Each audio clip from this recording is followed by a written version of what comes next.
భరణి నక్షత్రంలో పుట్టినటువంటి వ్యక్తులకు ఎటువంటి విద్య అభ్యసిస్తే వారికి అనుకూలంగా ఉంటుంది అని తెలుసుకోవాలి అనుకునేవారు కూడా ఉంటారు.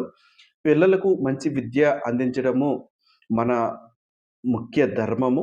తల్లిదండ్రులకు అది ఎక్కువగా ప్రాధాన్యతతో కూడుకున్నది. వారి జీవితము మొదటి నుంచి చక్కగా ఒక క్రమబద్ధంగా ఒక చదువులో మంచి చేయగలిగితే వారి జీవితము దిగ్విజయంగా ఎటువంటి ఆటంకములు లేకుండా ఉంటుంది.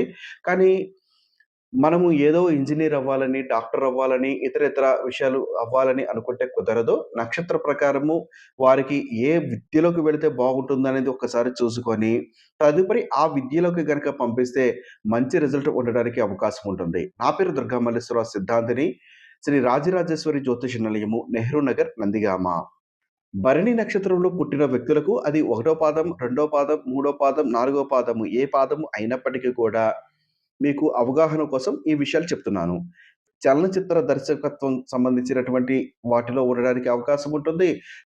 సాంకేతికం విషయంలో వీళ్ళకి మంచి జరుగుతుంది. సౌండ్ ఇంజినీరింగ్, ఫిల్మ్ ఆపరేటర్‌గా బాగా రాణిస్తారు.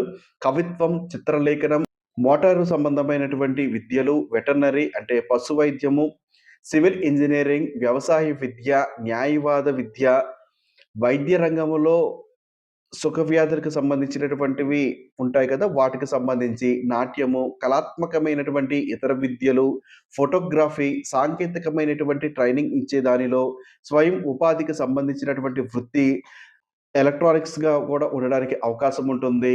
టెలిఫోన్ ఆపరేటింగ్‌గా ఉండడానికి అవకాశం ఉంటుంది. సైక్లింగ్‌కి సంబంధించినటువంటి అంటే ఇది ఇంజినీరింగ్‌లోకే వస్తుంది అనుకుంటున్నాను. దానికి సంబంధించినటువంటి వాటిలో కూడా రాణింపు ఎక్కువగా ఉంటుంది. కాబట్టి విద్యలలో గనక మీ పిల్లలకి ఆసక్తి ఉంది అంటే, వీటిలోకి ఏది మంచి ఉంటుంది, మీ కుటుంబానికి ఏది బాగుంటుంది అనేది చూసుకొని, వాటిలోకి పంపించినా మేలుగా ఉంటుంది. ఇవి కాకుండా ఇతర విద్యలు కూడా ఉంటాయి.